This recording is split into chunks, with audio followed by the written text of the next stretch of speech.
লিটন কুমার দাসকে চ্যাম্পিয়ন্স ট্রফির দল থেকে বাদ দেওয়াটাকে হয়তো ভালোভাবে নিতে পারেননি তিনি, তাই তো সেই রাগ ঝাড়লেন আজকের বিপিএল ম্যাচে দুর্বার রাজশাহীর বিপক্ষে। আজকে একাই লিটন কুমার দাস 55 বলে করেছেন 125 রান এবং লিটন কুমার দাসের সঙ্গী হিসাবে ছিল আরেক বাংলাদেশি তরুণ ওপেনার তানজিদ হাসান তামিম।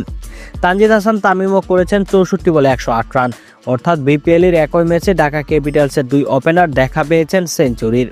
বিপিএলের আগের অনেক রেকর্ডকে ভেঙে তছনছ করে দিয়েছে এই দুই বিধ্বংসী ওপেনার। এবারের বিপিএল আসরে সর্বোচ্চ রানের জুটি এই দুজনেরই আজকের ম্যাচে। শুধু এবারের বিপিএল আসর নয়, বিপিএল ইতিহাসেরই সর্বোচ্চ রানের জুটি গড়লেন এই দুই তারকা ব্যাটার। দুইজনে মিলে করেছেন 241 রানের পার্টনারশিপ, যার মাঝে দুইজনই হাঁকিয়েছেন সেঞ্চুরি।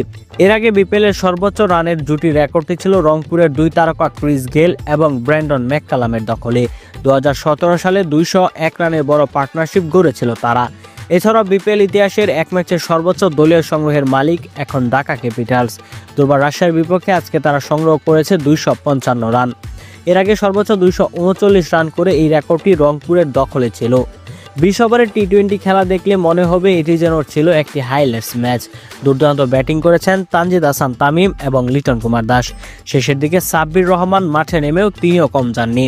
প্রথম বলেই হাঁকিয়েছেন ছক্কা, পরের বলে লিটন দাসকে দেন একটি সিঙ্গেল এবং শেষ বলে আবারও ছক্কা হাঁকিয়ে ইনিংস শেষ করেন লিটন কুমার দাস। রাজশাহীর বোলারদের শুধু তাকিয়ে তাকিয়ে দেখা ছাড়া আর কিছুই করার ছিল না।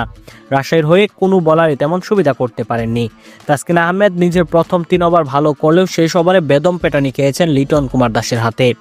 ভাইয়েরা, আজকে ঢাকা ক্যাপিটালসের ব্যাটিং আপনারা কেমন উপভোগ করলেন তা অবশ্যই আমাদেরকে কমেন্ট করে জানায়েন।